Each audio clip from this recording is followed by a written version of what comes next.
Jumpa lagi bersama saya Ibda Almira Sabira dalam podcast Polri Presisi, dan kali ini kita akan membahas terkait dunia perfilman. Tumben-tumbenan kan nih Polri membahas tentang film, kira-kira apa yang mau dibahas ya. Nah, ini belum lama, tanggal 18 Agustus 2022 kemarin baru saja ditayangkan film Sayap-Sayap Patah. Mungkin beberapa dari Sobat Polri semua sudah menyaksikan film Sayap-Sayap Patah yang tentunya di sini menceritakan tentang kehidupan anggota Densus 88 yang rela bertaruh nyawa demi melindungi bangsa dan juga negara. Sudah hadir di tengah-tengah kita ini tamu yang sangat spesial dari dunia perfilman. Ada Mas Denny, Ya, selaku eksekutif produser. Apa kabar, Mas? baik, alhamdulillah. Mas Denny Siregar ini viral ya, Mas ya, saat ini selalu viral. Selalu kontroversial. Selalu kontroversial, tapi itu tak gentar ya, Mas ya. Tidak gentar dalam membuat karya-karya seni yang sangat bagus kalau menurut saya, dan juga mungkin Sobat Polri di luar sana juga setuju dengan hasil karya-karya yang dibuat oleh Mas Denny Siregar. Mas, apa kabar, Mas? Baik, Mbak Mira. Baik. Sudah berkunjung ke Mabes Polri sebelumnya?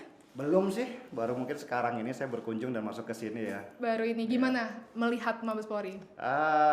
Ya seperti pandangan masyarakat umum gitu ya, kalau lihat polisi itu pasti takut kena tilang gitu ya. Tapi enggak kan, Enggak, masuk ke sini ramah-ramah kan ramah, ya, ramah. asik ya, Iya. asik sekarang karena Polri sudah lebih modern begitu. Ya mungkin itu ya alasan saya ketika bikin karya ya, dan saya itu ingin gini. Saya tahu Polri itu sedang berubah dari wajah yang dulu itu orang itu begitu negatif ya, begitu suram gitu terhadap kepolisian. Sampai ada yang bilang kalau lu kehilangan kambing lu jangan datang ke polisi, nanti bisa kehilangan sapi kan gitu. Tapi ada apa saya lihat fase sekarang tuh polisi itu pengen berubah ya kan, menjadi lebih modern, menjadi lebih dekat, menjadi lebih terbuka. Meskipun nggak mudah. Iya, betul. Ya kan. Betul. Nah, ketika lagi pengen berubah tiba-tiba ada aja oknum kan betul, gitu kan. Betul sekali. Saya sih inginnya begini, bahwa jangan pernah menyalahkan satu institusi ya hanya karena permasalahan 1-2 oknum kan gitu kan. Karena di semua institusi itu juga begitu. Makanya cuma tidak disorot gitu. Tidak disorot, kebaikan itu jarang disorot. Kalau di kita kan sangat, orang itu kan mau 1000 kebaikan akan habis dengan satu kesalahan sebenarnya. Nah, saya nggak ingin. Karena saya pikir biar bagaimanapun polisi itu adalah benteng daripada masyarakat. Pilar ini jangan pernah runtuh, ya kan? Jangan pernah runtuh. Karena itu saya pengen menunjukkan kebaikan-kebaikan yang dilakukan oleh kepolisian, gitu. Nah, salah satunya dengan salah satu film ini nih, Sayap-Sayap Patah. Nah, ini kan film Sayap-Sayap Patah ini kan diangkat dari kisah nyata, peristiwa kerusuhan di Makobrimob tahun 2018 ya itu ya. Betul. Itu kalau kita ingat lagi sangat keji ya, Mas ya. Luar biasa itu. Saya jujur ketika dengar ceritanya. Saya tuh kan dulu pada waktu tahun 2018 saya termasuk dari orang yang ngelawan narasi daripada para napi teroris itu di media sosial. Ya kan. Tahun 2019 saya ketemu dengan beberapa orang yang kebetulan ada di tempat, dan akhirnya saya ngerti situasi di dalamnya seperti apa. Ya, dan saya nangis, jujur. Saya nangis. Saya bilang kok bisa begitu ceritanya gitu ya. Sesuatu yang itu kayak permata yang saya bisa dapatkan yang tersembunyi gitu, yang saya seperti saya mendapatkan harta karun nih yang harus saya ceritakan. Ya, dan ketika saya ceritakan, menariknya nih Mbak Almira ya. Ketika saya ceritakan ke Rudi Sudjarwo, saya ceritakan ke Iwake, bahkan ke Ipang Lazuardi, mereka semua nangis. Buat saya itu kisah cinta yang indah kan ketika saya cerita ya kan. Dan akhirnya kita udah, ayo kita bikin yuk film yuk, ya gitu. Ada kisah cinta di situ Ada ya. kisah cinta. Ini kan Mas Denny, peristiwa itu menewaskan 5 anggota Densus pada saat itu, Densus 88 anti teror begitu. Akhirnya bergulir begitu, sekarang sudah tahun 2022. Apa di titik mana begitu Mas Denny memutuskan bahwa akhirnya kisah ini kita angkat di film, kita buat apa? Ya itu tadi. Kisah cinta itu menarik banget buat saya ya. Seorang ayah, saya ini kan seorang ayah ya, yang sedang menunggu kelahiran anaknya kan gitu kan. Dan biasalah seorang ayah itu ketika berhubungan sama anak itu ada connecting yang sangat dalam kan gitu ya. Betul. Saya kebayang saya Ya, saya menunggu anak saya mau lahir, saya udah kebayang mau ini, terus tiba-tiba akhirnya saya harus dipisahkan pada sesuatu yang yang sama sekali tidak saya perkirakan. Makanya di film Sayap-Sayap Patah itu saya gambarkan Nicholas ketika dia lagi dalam kondisi yang paling genting, ya, dia mau kebayang menggendong anaknya. Iya. That's hope gitu ya. Ketika dia dalam titik yang paling genting, paling krusial dalam hidupnya, yang dia bayangkan tuh hope. Saya menggendong anak saya, sehingga apa ya? Itu seperti pengorbanan ya. Itu dalam banget cinta ya. Ini bukan hanya terhadap istri saja, tapi kepada keluarganya. Keluarga, betul. Ya. Bahkan ada satu dialog Aji itu, Nicholas Saputra, ketika dia berhadapan sama si Leong atau Iwaki itu, Niko bilang, kami tidak seperti kalian yang bisa mengorbankan keluarganya. No, okay. That's seorang seperti ayah, seperti seorang Aji itu tadi, buat dia keluarga adalah segalanya. Betul. Di samping dia sebagai abdi negara ya. Di samping dia sebagai abdi negara, karena ya saya pikir ya abdi negara juga adalah keluarganya, bagian daripada keluarganya. Tidak ada yang mana yang harus diprioritaskan, itu semua blend satu. Betul. Ya, pekerja aja dia sama keluarga itu satu sebenarnya. Okay. Dia tidak bisa harus gue lebih prioritas ini, gue lebih prioritas itu. Tidak bisa, karena itu semua udah jadi satu. Ya, betul ya, sekali. itu. Nah ini kan Rudi Sudjarwo dipilih menjadi sutradara film. Ya. Kenapa? Pertama, banyak sekali begitu sutradara yang lain. Pertama saya kagum banget sama Rudi Sudjarwo ya, terutama dengan filmnya yang pertama tuh ADC yang buat saya itu monumental. Iya. Karena terkenalnya tentang cinta. Iya. Dia adalah gitu. King of drama ya, dalam artian positif ya. Dia bisa bangun sesuatu itu menjadi cantik ya, jadi indah dan paling penting adalah membekas gitu ya. Akhirnya saya ketemu, saya sebelum ketemu dengan Rudi Sudjarwo, saya ketemu dengan beberapa sutradara dulu nih. Saya nggak boleh cerita namanya ya. Saya ngomong saya pengen bikin gini. Dan beberapa dari mereka mundur. Takut mereka. Waduh ya kan, nggak bisa dong saya kan. Kalau dia bikinin dengan ketakutan gimana film bisa jadi kan gitu Mbak. Nah ketika ketemu sama Rudi, yang menariknya, saya tuh baru tahu loh Mbak. Dia bilang ini film gua nih dan film gua. Loh kenapa Rud? Kok bisa lu senang film ini? Karena saya adalah anak dari mantan Kapolri Anton Sudjarwo. Oke. Jadi itu yang bikin dia akhirnya. Iya. Itu menarik banget ya kan. Dan saya baru tahu ada ceritanya, ada historinya juga nih. Jadi Rudi itu dulu adalah pemberontak di keluarganya. Almarhum ayahnya itu minta dia untuk masuk ke polisian, tapi dia nggak mau karena buat dia polisi itu ya itulah. Karena terlalu banyak peraturan mungkin ya. Bukan negatif buat dia nggak mau gini dia negatif, dia tuh gondrong, dia pemberontak banget, gondrong, anak metal dan segala macam ya kan. Sampai kemudian ketika ayahnya meninggal, dia ngerasa bahwa ada satu janji yang belum dia tuntaskan kepada ayahnya, bahwa dia ingin membahagiakan ayahnya, terutama keinginannya almarhum. Dan beban ini yang dia bawa sampai kemudian film Sayap-Sayap Patah ini bisa dia produksi. Jadi Sayap-Sayap Patah ini buat Rudi Sudjarwo itu adalah seperti sebuah hadiah kepada almarhum ayahnya, ya kan, bahwa aku sudah di kepolisian sekarang. Melalui film jalannya. Melalui apa yang dia suka. Dan buat saya itu mengharukan gitu. Makanya film Sayap-Sayap Patah ini itu ada soul-nya. Ada jiwanya. Itu karena Rudi itu keluar sebagai persembahan kepada ayahnya. Ini bukan sekedar sebuah film buat Rudi Sudjarwo. Ini itu rasa berbakti seorang anak pada ayahnya. Iya, karena bagaimanapun juga tumbuh dan besar dari keluarga Bayangkara begitu. Makanya hanya dia yang bisa menggambarkan bagaimana situasi perasaan seorang istri yang dia lihat dari ibunya sehari-hari itu yang digambarkan lewat Ariel Tatum, hanya dia yang bisa. Karena dia mengalami situasi itu setiap hari. Jadi kenapa film itu menjadi punya nyawa?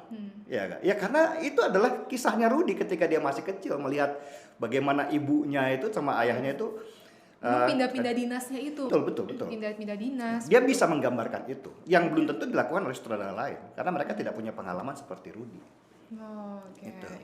Dan ini proses pembuatannya berapa lama Mas film ini? Ini setahun lebih lah ya. Berarti nggak dadakan 3 hari jadi gitu? Nggak mungkin lah. Mungkin mana ada film kayak gitu, benar. Itu proses, pertama ada pandemi, ya kan. Itu proses pencarian siapa aktornya saja kita butuh waktu 3 bulan. Iya, betul, Ya kan? betul. Udah dapat aktornya, aktrisnya, terus kemudian itu sebelum skenario ya, skenario kita butuh 4 bulanan tuh. Jadi Itu baru skenario 4 bulan. skenario 4 Nah, bulan. itu netizen. Pendapat artis ya kan, Heeh, aktornya. benar. Produksinya sekitar 2 bulan. Oke. Baru post production, editing dan segala macam musik-musik itu sekitar 4 bulan 5 bulan. Lumayan lama. Lumayan lama ya. Lumayan lama. Tidak mendadak kayak gitu ya, Mas. Nggak mungkin, Ya, Mbak. Nggak mungkin. mungkin, Oke. nggak Nah, ini dari setahun Mas paling berpengaruh Paling itu ya. berpengaruh pandemi. Kalau di dalam produksi, alhamdulillahnya nggak terjadi friksi gitu. Karena kan nggak gampang ya menyatukan sekian ratus orang dalam sebuah produksi itu nggak Iya. gampang. Pasti ada dramanya. Ya. Tapi kemarin tuh bisa enak aja itu. Kita kayak main-main gitu dengan Niko, dengan Iwa ya. Jadi saya bilang ini produksi yang paling smooth sebenarnya. Cuman kenapa lama waktunya? Karena kita ingin bikin sesuatu yang sempurna. Nah, film ini harus besar.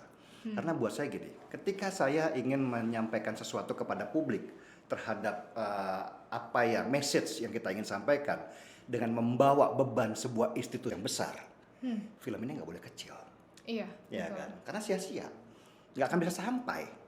Nah, jadi film ini harus besar, sutradaranya besar, aktornya besar, semua yang terlibat di belakang layar itu harus besar-besar. Ini film kelas A saya bilang. Iya. Karena yang main juga Nicola Betul, Saputra dan itu. ini hasilnya udah kelihatan besar. Orang banyak datang karena melihat kualitas dalam film itu.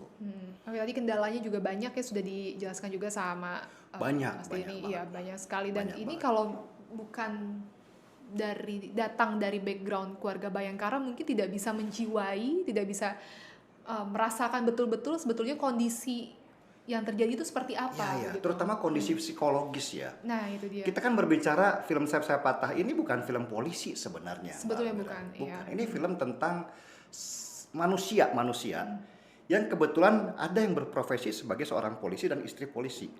Ya kan? Jadi yang kita gambarkan adalah kondisi psikologis pada waktu itu. Ya kan? Gimana caranya seorang istri ketika menghadapi situasi pertama suaminya nggak ada punya waktu. Ya kan? Kedua, ada peristiwa di luaran yang membuat dia ngerasa bahwa suaminya ini selalu dalam bahaya. Iya. Ya kan? Iya. Terus saya bagaimana? Iya, insecure. Dan yang ketiga, coba perhatikan, minta OT-OT itu pada waktu di rumah sakit ya. Orang bilang bahwa itu gara-gara OT-OT. Saya bilang bukan. Dalam sebenarnya maknanya. Itu adalah cara istri mendorong suaminya. Ya kan? Duluankan tugasmu. Saya gampang, gas. Ya kan, mandi itu sebenarnya hanya alasan aja OT-OT itu buat si Nani. Dia sebenarnya pada waktu si Rudi mendapatkan si Niko, si Aji mendapatkan telepon, dia langsung berpikir, suamiku baru pertama kali kerja, ya kan, jangan kemudian terhambat gara-gara saya. Terus dia mengarang cerita lah, ada OT-OT di sana, dalam artian sana dulu. Aku gampang, aku nomor 2. Gampang. Gak mudah ternyata jadi mudah. istri prajurit, Ya, jadi ibu bayangkari begitu tepatnya. Ya, Sangat gak mudah begitu. ya, dia mandiri, dia kuat. Ya. Iya. Jadi ada tulisan teman saya itu lucu. Film Sayap Patah ini menggambarkan seorang polisi yang manis dan istri yang perkasa. Iya. Kebalik istrinya yang perkasa. Istri yang perkasa. Nah, ini tadi kan Mas Denny bilang ini bukan film polisi. Berarti selama ini tidak ada kerjasama begitu antara Mas Denny dan Ada tim dong. dengan Polri, maksudnya untuk pembuatan film ini apakah ada Dalam kerjasama? artian saya meminta bantuan sebagai konsultasi kepada polisi, ya. Oke. Iya kan? Sebagai konsultasi, bukan di dalam pembiayaan atau apapun. Tidak ada Enggak. pembiayaan Tidak dari ada, Polri, oke. tidak ada. Karena kalau ada pasti saya akan diberikan rules. Saya hanya konsultasi saja, ya kan, bagaimana caranya misalnya seragamnya seperti apa, ini bagaimana megang senjatanya seperti apa, kan gitu kan. Ya, paling pada waktu kita membutuhkan misalnya pasukan nih. Ya kan, pasukan, kita membutuhkan fasilitas kendaraan, itu ya kita minta bantuan itu aja sih Iya, sebenarnya. betul. Pasukan nih pas waktu Densus ya Densus beneran. Sambil berlari bawa senjata pun ada caranya Mas Denny. Jadi Itu itulah konsultasi betul. dibutuhkan Karena dia- kalau kita pakai yang biasa main tembak-tembak, Iya, pasti tembak megangnya biasa. nggak begitu. Iya, betul. Orang akan bilang bukan polisi nih, Betul, ya kan. betul. Apalagi Karena itu memakai punya. helmnya juga, Betul. rompi, semua itu butuh dikonsultasikan. Jadi Betul. biar tidak ada kesalahan begitu ya dalam Ya, penayangan filmnya. karena itu makanya yang terbuka wajahnya cuma Niko doang. Iya, Yang lainnya tertutup. yang lain tertutup, betul sekali. Aduh, ini terus ada Iwake juga pemerannya sebagai Ya. teroris juga. Teroris. Nah ini kan sangat menjiwai begitu, Ya. Mas Denny. Mbak Almira pakai perhatikan nggak? jenggot, iya. Dalam film ini tidak ada simbol-simbol apapun menggambarkan agama teroris. Betul, Ya, betul, kan? tidak ada. Sama sekali nggak ada. Kita Tidak hilangkan. ada. Tidak ditulis bahwa ini Nggak apa ada. siapa. Karena tidak kita ada. meyakini bahwa teroris itu tidak punya agama. Betul. Dalam artian apa yang mereka lakukan itu sama sekali bukan perintah agama apapun. Tidak ada. Iya kan? Bukan. Tidak ada agama yang memerintahkan bentuk-bentuk terorisme. Tidak ada. Jadi kalaupun dia memakai agama tertentu, dia hanya menumpang agama itu, memakai agama itu untuk kepentingan dirinya. Betul. Kayak gitu. Jadi kita anggap bahwa teroris tidak ada agama, makanya kita tidak pakai simbol apapun di sana. Betul. Saat teroris. Dan Iwa berhasil menjiwai itu. Iya. Simbol agama pun tidak ada sama sekali. Tidak ada sama Iya. sekali. Nah, cuman satu sebenarnya. Ketika pertama ingat Niko berwudu, ya kan? Itu sebenarnya message buat kita bahwa dia itu beragama. Jadi ketika kamu bunuh orang beragama, ya berarti kamu tidak beragama sebenarnya. Karena tidak ada agama yang mengajarkan untuk membunuh. Sama sekali. Betul. Kalaupun ada orang itu misalnya menggunakan agama, misalnya, itu bukan karena dia beragama, Bukan. ya kan? Itu karena dia mengklaim atau mengatasnamakan agama itu untuk kepentingan dirinya. Itu aja sih. Kita melihat film itu lebih besar kepada orang-orang yang memanfaatkan agama hanya untuk kepentingan diri dan kelompoknya saja, bukan karena dia ingin agama itu sebagai bagian daripada kehidupan dirinya. Betul sekali. Nah ini Waki kenapa bisa sampai menjiwai gitu Mas, sampai betul-betul dia berlaku begitu. Salah satu yang kita minta bantuan kepada terutama di Densus 88 adalah bagaimana kita bisa bertemu dengan para napiter, ya napi teroris. Oh itu nggak mudah loh Mas. Nggak mudah memang, Iya. ya kan, karena buat kebutuhan film dan pada waktu itu ya alhamdulillah diberikan ketemu dengan beberapa, tapi tetap saja Iwa, Nugi, ya kan, terus kemudian Niko, mereka pakai tutup kepala biar nggak kelihatan, dan mereka wawancara. Nah, yang menariknya buat saya adalah dari situ mereka ngerti bahwa teroris itu ada. Baru tahu. Mereka itu awalnya ada di antara teman ini tuh ada yang tidak percaya bahwa teroris itu ada. Kebayang nggak Mbak? Iya. Bahwa itu adalah bagian daripada desain, bahwa itu adalah bagian daripada settingan, karena terpengaruh dengan cerita di luar. Ada ya, dan ngeri ternyata paham yang mereka Radikal bawa. itu bahaya. Radikal itu. Nah, Iwa akhirnya bisa menempatkan pada posisi itu. Bagaimana dia menjadi orang yang ganas. Itu sebenarnya apa yang digambarkan Iwa itu adalah kebinatangan, bukan manusia sebenarnya. Ya, Iwaki kan rapper tadinya Mas. Kok mau akhirnya mengajak Iwaki? Akhirnya ada satu inspirasi dari Iwaki terhadap salah satu napi teroris yang sangat dingin gitu ya, sangat ideologis. Dan semakin Iwa baca cerita tentang dirinya, semakin dia benci. Nah, ketika dia benci, dia keluar dengan karakter yang dia benci itu tadi. Iya. Dia benci banget. Dia benci banget. Ya, dia ingin melampiaskan kebenciannya kepada orang napiter yang sangat dingin ini, yang sangat sadis ini. Itu dia keluarkan lewat karakter. Sehingga muncullah karakter itu bukan Iwaki sudah. Itu karakter orang itu yang dia gambarkan sama Iwa. Aslinya Iwa itu orangnya humble ria, betul sekali. Nah, dia bisa keluar dan ya kasihan sih Iwaki, sekarang dia banyak dibenci sama orang. Iya. Karena netizen itu tipikalnya kebawa, gampang baper. Iya. Begitu kan film, kehidupan nyatanya ikut terbawa. Iya. Jadi kayak, aduh kok ternyata Iwaki Ya, begini ya. apalagi dia membunuh orang termanis di Nah, Indonesia seperti Nicholas Saputra Waduh, gitu kan. Ya, itu aduh, dia, Mas udah makin Denny. benci lah itu Makin wanita-wanita. benci, udah itu kelar tuh dia. Tapi pernah ada nggak yang pada saat nobar begitu selesai nonton takut sama Iwaki gitu? Mas Takut Denny, enggak. Takut. Mereka tepuk tangan. Oh, tepuk tangan. Mereka tahu bahwa itu acting ya kan, dan mereka tepuk tangan sama Iwa dan surprise bahwa Iwa itu ternyata orangnya periang. Ya kan, jauh banget dari karakter yang dia bawakan. Ya. Tadi kalau Nicholas Saputra kita udah tahu Kalau Iwaki. Nicholas udah biasa lah Udah ya biasa kan, lah, cowok benar, manis, benar. ganteng dan segala macam. Tapi seorang Iwaki tiba-tiba berubah karakternya itu yang Iya, orang tuh surprise banget. surprise banget. Terus kemudian Ariel Tatum dipilih menjadi Bubayangkari. Nah, Nah, ini kenapa ini, Mas? ini menarik nih Ariel Tatum Iya. nih. Sebenarnya waktu itu awalnya kita bukan Ariel Tatum. Kita ada beberapa pilihan artis gitu ya. Dan sama sekali Ariel Tatum tuh nggak kepikir. Oke. Nggak kepikir. Karena terlalu muda pada waktu itu ya. Iya. Ariel Tatum kan masih muda banget ya, 25 usianya kalau nggak salah. kita pengen cari yang lebih up lagi ya usianya. Kita pikirin beberapa nama, tapi nama-nama ini nggak bisa. Kebetulan nggak bisa. Nah, 2 hari sebelum reading, entah bagaimana casting director kita menawarkan Ariel Tatum. Kalau melihat media sosialnya, saya bilang nggak cocok Ariel Tatum. Karena media sosial itu kan wild banget, Iya, ya betul. kan, sangat wild gitu kan. Sebetulnya waktu trailer itu keluar ya Mas ya, yang main Ariel Tatum saya juga sempat kaget, kok Ariel Tatum ya yang dipilih jadi Ibu Bayangkari, kok Ariel Tatum gitu. Ariel Tatum kan selalu digambarkan sebagai seorang pelakor, ya kan, sebagai sosialita. Mas Denny yang gitu. bicara. Iya, tapi nggak benar. Orang itu kan begitu, dia dapatkan perannya seperti Iya, itu. betul. Makanya Ya kan? begitu jadi Ibu Bayangkari, agak terkejut juga sebetulnya. Oh, Ariel Tatum yang main. Ketika saya tawarkan, Ariel mau nggak? Saya ngobrol-ngobrol sama Rudy, cocok nggak? Kita coba, ya kan? Oke. Nah, ada satu permasalahan di aktor-aktor wanita biasanya. Mereka selalu ingin tampil cantik di depan kamera, ya kan? Mereka nggak mau tampil hamil, ya tampil jelek ya, karena itu kan merusak image mereka. Iya, harus gemuk. Iya, tapi Ariel Tatum mau. Itu aja dulu. Itu menaikkan berat badan atau memang itu berat badan aslinya? Itu berat badan aslinya. Tetapi kan dalam proses orang hamil itu kan wanita menjadi tidak secantik ketika dia di media sosialnya dia ya kan. Ariel Tatum mau. Dan dia malah merasa tertantang. Itu aja dulu satu pondasinya kita. Ketemu sama Rudy keluar.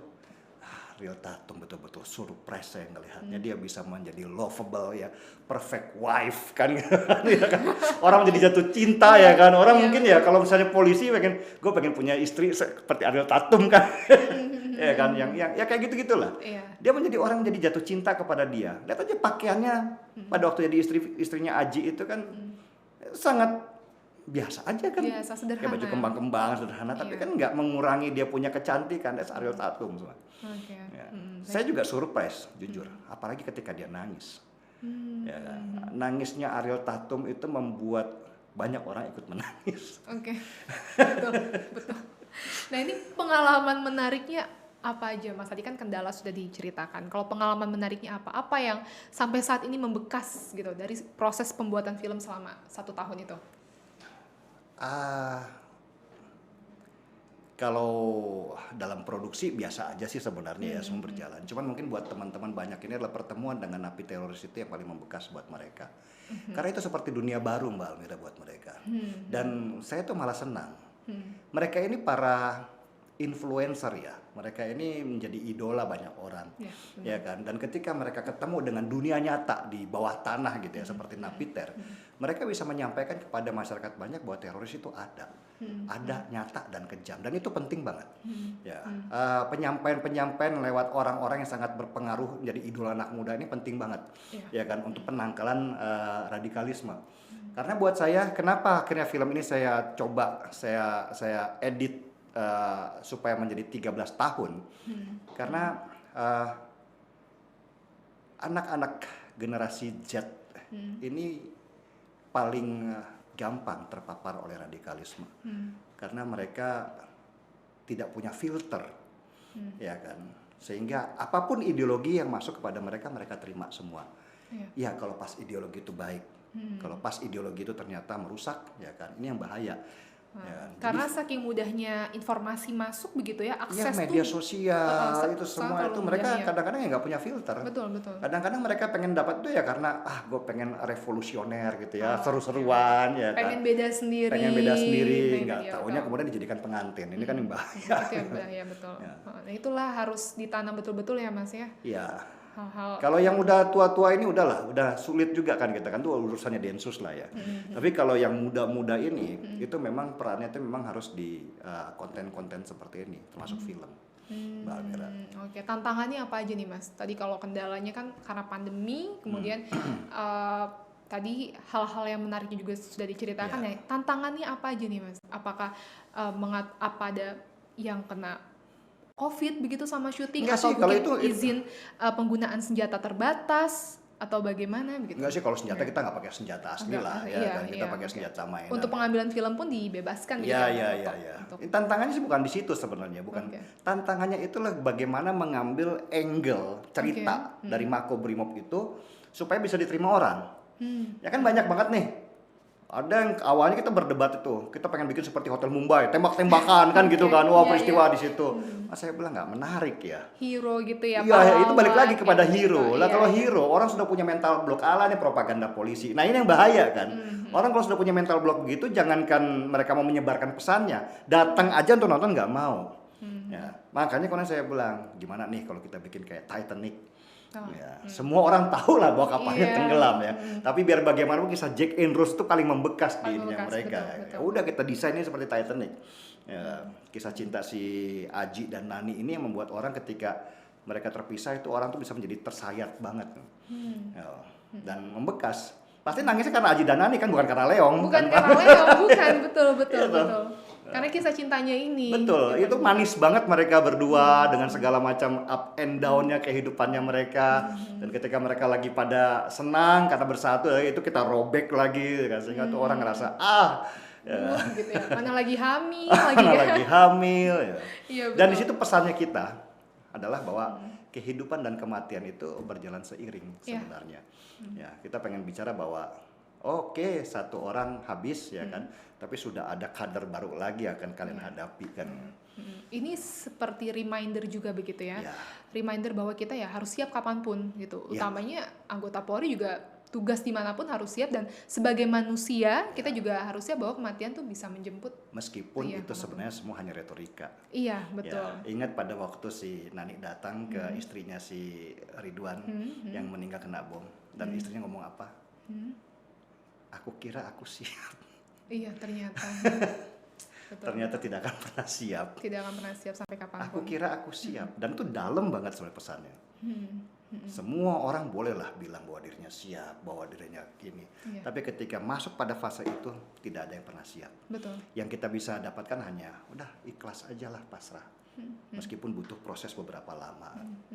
Ini diskusi seperti ini aja sama Mas Denny Siregar hampir mau nangis ini, hampir mau nangis karena sangat menyentuh. Jadi film Ya. ini betul-betul ada soulnya. Betul, betul. Jadi sebenarnya film ini ya, kalau Iya. mau dilihat dalam, apalagi pada polisi ya, ini sebenarnya menggambarkan situasi yang ada, ya kan. Betul, betul. Berasa bahwa ingat pada waktu awal pada waktu lagi motret itu ya, ngomong, istri lu bagaimana? Keren, istri gua dewasa. Tapi ternyata istrinya nggak bisa sedewasa itu ketika Tidak kehilangan suaminya. No, Betul. nggak ada yang No. siap dalam situasi ini. Bahkan di teroris juga nggak akan pernah ada yang siap. Nggak akan ada yang siap. Nggak akan pernah ada yang siap. Nah, Mas Denny, ini pesan pentingnya apa sebetulnya yang ingin disampaikan dalam film Sayap Sayap Patah? Tadi mungkin dari keluarga ya. atau apa? Silahkan Mas Pertama Denny. sebenarnya film ini itu ingin mengingatkan banyak orang, terutama pemerintah ya, mungkin juga kepada kepolisian, bahwa ada senjata yang lain di luar daripada senjata yang dipakai, yaitu senjata media, Ya. ya kan. Jadi sebenarnya kita kalau berbicara tentang nasionalisme, kita bicara tentang Pancasila, kita berbicara tentang pluralisme, ya kan. Film ini bisa dijadikan salah satu media. Ya. Ingat Upin dan Ipin aja memang diciptakan oleh pemerintah Malaysia untuk bisa menyatukan berbagai macam ras di sana. Ya. Nah, ketika ketakutan kita pada radikalisme di Indonesia, maka kita bikinlah sesuatu untuk membentengi itu semua. Dan film salah satu media yang paling menarik buat saya sekarang ini daripada media sosial ya. Karena film ini tuh masuk kepada alam bawah sadar seseorang. Sehingga dia membentuk self defense. Ya. Seorang anak ketika menonton film dan film itu membekas kepada dirinya, tanpa sadar dia membentuk pertahanan dirinya. Iya. Dan ketika masuk pada fase sesuatu yang salah itu ada di depannya dia akan keluar tuh self defense-nya dan dia akan melawan sendiri. Ya, ini seperti imun ya, seperti vaksin sebenarnya. Gimana supaya pemerintah bisa ikut terlibat di dalam proses ini untuk bagian daripada deradikalisasi. Sebelum menjadi teroris, ya kan, kalau udah teroris udah urusannya Densus. Tetapi sebelum mereka terpapar, ini seharusnya sudah dibentengi sejak ini. Karena korban terbesar dari terorisme adalah para remaja sebenarnya buat saya. Betul. Jadi pesan pentingnya salah Ya. satunya adalah mencegah begitu Betul. paham radikalisme untuk Betul. merasuk ke dalam Benar. jiwa-jiwa anak muda zaman sekarang. Karena tadi sudah dijelaskan bahwa dengan bebasnya akses informasi, ya ini dia yang membuat Kita nggak bisa melarang, kita nggak bisa menutup kebebasan informasi. Iya, Yang kita iya. bisa lakukan yang membentengi para pelaku-pelaku itu supaya mereka punya filter sebelum mereka menerima ajaran-ajaran seperti itu. Saya sih pengen berharap ya suatu saat anak-anak nonton seperti ini atau film karya-karya selanjutnya, ketika ada orang yang kemudian mendoktrin mereka, dia akan menolak dengan sendirinya. Iya. Karena sudah tidak sesuai Tidak dengan sesuai. apa yang dia tonton selama ini Betul, kan. betul. Nggak begitu, gue nggak mau jadi orang jahat, Iya. gue nggak mau jadi teroris kan begitu Iya, kan. Itu betul, self defense kan. betul. Nggak perlu kita sibuk-sibuk ya, cuman sediakan aja kepada mereka, kita asupi, kita doktrin mereka terhadap bahayanya radikalisme. Iya, iya. Ini salah satu caranya adalah melalui film begitu ya. Salah Apa satu ada caranya. lagi Mas pesan-pesan lainnya Ah, kepada untuk ke Polri? Kalau tadi kan ke masyarakat, ke anak muda, sekarang ke Polrinya dalam menjalankan Polri enggak tugas. sih, buat saya sih kalau Polri udah masuk pada track yang benar ya, meskipun track itu masih panjang, Iya. tapi setidaknya sudah memulai kan begitu. Buat saya ya terus aja, saya akan kawal kok. Teman-teman banyak yang ketika film ini muncul, ya kan, ketika ada satu kasus besar yang menghancurkan nama institusi, dan film ini kemudian secara blessing in disguise muncul, meskipun Iya. tidak pernah dipadukan, tidak pernah sengaja ya. Ya, karena Orang tidak pernah tahu ya. nggak pernah ada- tahu iya, apa ya. betul. Nah orang tiba-tiba bisa bilang bahwa ya ada yang di dalam sebuah institusi besar ada yang jelek, ada yang baik. Nah ini yang baik nih. Iya, betul. Ini yang good cup-nya Itu yang nih good kan. cup-nya, betul. Jadi jangan pernah menyalahkan institusinya. Kalau Iya. kemudian satu orang bermasalah atau dua orang bermasalah, jangan pernah menyalahkan institusinya karena kita butuh institusi itu. Iya. Dan sudah mulai banyak orang udah mulai membentengi itu. Jangan karena kasus ini kamu kemudian menjelek-jelekan yang ini kan gitu kan institusi besarnya.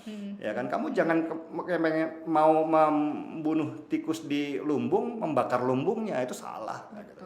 Udah mulai ada self defense dari mereka. Tuh saya senang aja baca-baca di komen-komennya. Nah, terus aja karena untuk menuju proses yang lebih baik itu kan tantangan dan ujiannya banyak banget. Banyak sekali, betul. Betul sekali. Gak mudah. Nggak mudah, sekali. dan tidak akan pernah bisa sempurna. Iya, betul Ya. sekali. Nah ini terakhir Mas Denny, ini kan sudah tanggal 22, tayang tanggal 18, 19, 20, 21, 22, sudah 5 hari. Antusiasmenya seperti apa dari masyarakat? Naik terus ya penontonnya ya. Oke, alhamdulillah tuh. Good, Naik terus ya good. penontonnya. Menarik. Jadi karena pertama mereka tidak melihat ini sebagai film polisi. Iya. Sehingga mereka nonton tidak punya mental block, ya Iya, kan? betul. Makanya posternya itu kita nggak pakai seragam polisi. Kalau pakai seragam dari awal Oh, udah udah, nggak mau udah. nonton deh. Posternya kita nggak pakai seragam polisi, Betul. kita pakai drakor, sehingga banyak orang terjebak. Aku Iya. kira kisah cinta, ternyata Ternyata- thriller. Betul, betul, betul, betul. Aku kira film drakor, ternyata thriller. Jadi mereka tuh nggak siap ya ketika Iya, masuk ya. Jadi mereka tidak punya benteng apapun ketika mereka masuk, mereka pengen melihat yang indah-indah kan gitu kan. Wah gimana sih caranya? Sederhana, paling drama menye-menye kan gitu kan. Tiba-tiba dia bilang bang ya. Datang udah keluar nangis nggak karu-karuan, Iya. membekas banget buat mereka. Betul. Saya mereka bilangnya tadi, aku kira film romance. Ternyata. Iya. Tapi mereka bilang rate-nya bagus banget. Mereka bagus banget sehingga pesan dari mulut ke mulut inilah yang muncul yang mereka sampaikan kepada orang lain. Oke. Inilah film seharusnya. Kan gitu kan. That's ini film. Ya, senang mendengarnya Mas Denny. Akhirnya maksudnya ini ada salah satu karya lagi dari Mas Denny Pasti. terbaik dan ada lagi selanjutnya karya selanjutnya dan ini terus meningkat begitu ya antusiasmenya terhadap film Sayap-Sayap Patah. Ya. Mas Denny Siregar kami ucapkan Thank you terima ya, Mbak kasih Almira ya. sudah Terima kasih ya. mampir begitu sudah berbagi kisah Ya. di podcast Polri Presisi bersama Mas Denny Siregar, eksekutif produser Mas. Ya. Kita nantikan karya-karya selanjutnya Thank you. khususnya yang mengedukasi masyarakat di luar sana dan tambah sukses buat Mas dan juga Oke. tim. Sukses selalu filmnya. Thank you. Sehat selalu Mas Denny. Sehat. Ya itu dia tadi Sobat Polri ngobrol-ngobrol kita bersama Mas Denny Siregar, eksekutif produser. Pasti Sobat Polri di luar sana juga gak sabar untuk nonton filmnya dan buat yang sudah nonton gak ada salahnya untuk nonton lagi. Sampai jumpa di episode podcast berikutnya bersama saya Ibda Almira Sabira. Salam sehat dan salam presisi.